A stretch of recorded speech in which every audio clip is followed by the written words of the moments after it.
Ready? Ready.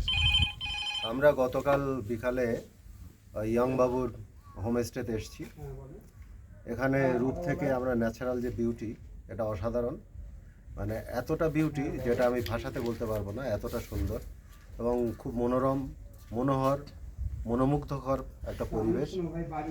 শুধু তাই নয়, আমরা ইয়ং বাবু এবং ইয়ং বাবুর যে বন্ধুজন আছেন, তাদের আতিথেয়তায় আমরা আপ্লুত এবং মুগ্ধ। শুধু তাই না, খাওয়া দাওয়াটা কিন্তু খুব বড় বিষয় নয়, সবথেকে বড় বিষয় হচ্ছে আন্তরিকতা। যে আন্তরিকতার সঙ্গে আমাদের আতিথেয়তা করেছেন, মানে এখানে শুধু একজন হোমস্টের মালিক এবং একজন পর্যটকের বিষয় নয়, বিষয়টা খানিক মানে আত্মিক বিষয় এরকম তৈরি হয়েছে।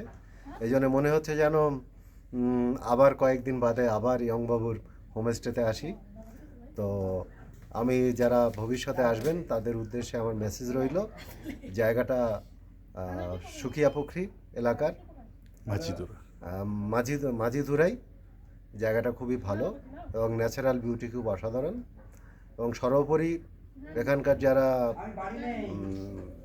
নেটিভ যারা এখানে থাকেন, তাদেরও ব্যবহার অপূর্ব।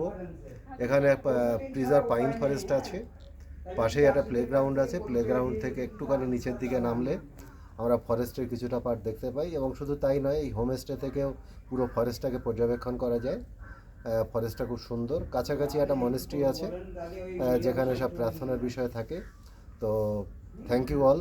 আমি সুমিত বাবুকে এবং ইয়ং বাবুকে এবং তার যে অ্যাসিস্ট্যান্ট যে দুজন আছেন নয়ন, তাদেরকে আমি আমার তরফ থেকে অনেক অনেক ধন্যবাদ জানাই। Thank you all. Good morning.